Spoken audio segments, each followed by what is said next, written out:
बिल्कुल दीपेश, देखिए मैं यहाँ एसआरएन हॉस्पिटल मौजूद हूँ और यहीं पर रखा गया है आरोपी को भी और इसके अलावा कंडक्टर को भी यहीं पर रखा गया है। कंडक्टर को थर्ड फ्लोर पर रखा गया, आईसीयू में लगातार जो हालत है वो गंभीर अभी बनी हुई है।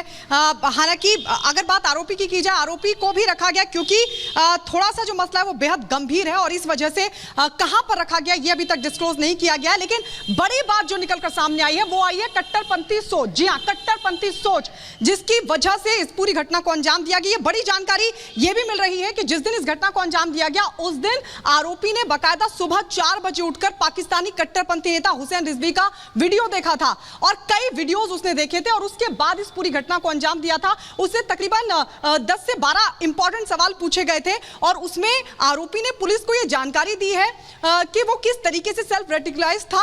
उसने वीडियोस देखे थे और फिर इस घटना को अंजाम दिया था। वो अतीक अहमद से भी प्रभावित बताया जाता है और यह भी जानकारी मिल रही है कि उसके अंदर इतनी ज्यादा नफरत थी कि वो पहले से पूरी प्लानिंग के साथ पहुंचा। चापड़ लेकर वो पहुंचा था, बंदूक थी, लेकिन वो चाहता था कि अच्छी तरीके से सबक सिखा जाए और इसलिए उसने चापड़ का इस्तेमाल किया इस घटना को अंजाम देने के लिए।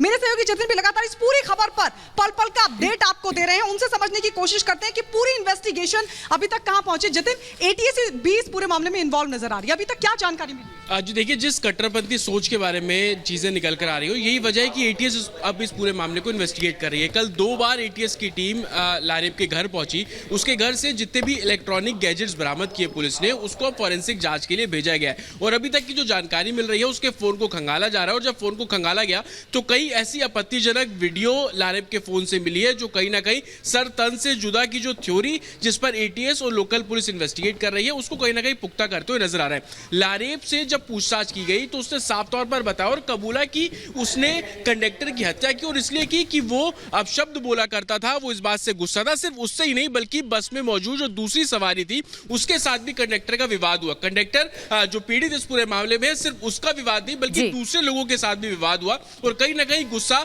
जो हरिकेश है कंडक्टर उसके ऊपर निकला है। तो कहीं ना कहीं कट्टरपंथी सोच को लेकर जो एविडेंस अब पुलिस के हाथ लग रहे हैं उस एविडेंस को बिल्कुल जतिन और गायत्री हम आपके पास लौटेंगे। तो एटीएस इस पूरे मामले की जांच कर रही है लेकिन अभी तक क्या कुछ पता चला है ये भी जानना जरूरी है और लारेब किस तैयारी में था। दरअसल लारेब का व्हाट्सएप स्टेटस भी अब सामने आया है जो उसके दोस्त बता रहे हैं कि दरअसल उसने अरबी में एक व्हाट्सएप स्टेटस लगाया था इस कांड को अंजाम देने से पहले। इसमें वारदात से पहले उसने अपना स्टेटस बदल लिया था और उसमें बदला लेने जैसी एक बात लिखी गई थी, एक जिक्र लिखा गया था, अरबी भाषा में लिखा गया था कि वो सबका बदला लेने वाला है। व्हाट्सएप स्टेटस में अरबी में लिखी आयत को अपना स्टेटस बनाया था जिसमें इस बात का जिक्र किया गया था कि जो धर्म का अपमान करेगा उससे हम बदला लेंगे, मैं बदला लूंगा। इस तरह की जो आयत थी वो लिखी गई थी। उसे जिंदा रहने का हक नहीं है, जो धर्म का अपमान करेगा उसे जिंदा रहने का हक नहीं है, ये उस स्टेटस में लिखा गया था। लारेब के दोस्तों ने खुलासा किया क्योंकि लारेब के दोस्त जो उसका व्हाट्सएप स्टेटस देख रहे थे अब उससे भी पूछताछ हो रही है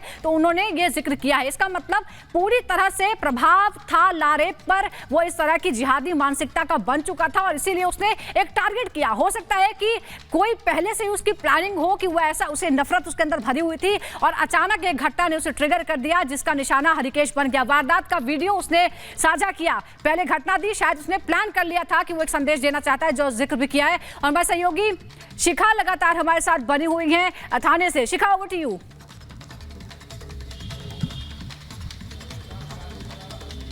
बिल्कुल सुजाता, आप ठीक कह रही हैं। देखिए किस तरीके से प्लान्ड वे में उसने सारी चीजें की है। वीडियोस देखा करता था और उसके बाद वीडियो जारी भी किया है।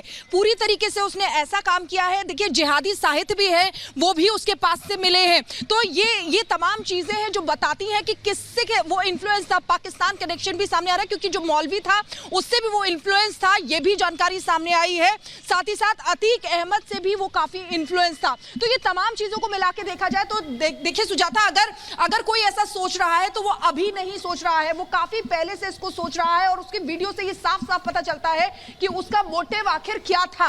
किस तरीके से उसने अभी तो कंडक्टर पर ही वार किया था लेकिन इसके आगे वो और भी ज्यादा कुछ भी कर सकता था। तो आप ऐसे समझिए कि किस लारेब हाशमी, यानी कि बड़ी बात यह है कि इसके ऊपर कौन है, क्या ये अकेला है या इसके अलावा भी इसका ग्रुप है या गैंग है या किस तरीके से प्लानिंग किनके साथ मिलकर करी। तो ये तमाम सवाल हैं जिनके जवाब हर किसी को चाहिए और जानना चाहता है हर कोई, क्योंकि इस तरीके से कॉलेज में पढ़ने वाला लड़का अपने बैग में चापड़ रखता है और ऐसे 2 दिन तक रेकी करता है, लेकिन किसी को भी पता भी नहीं चलता।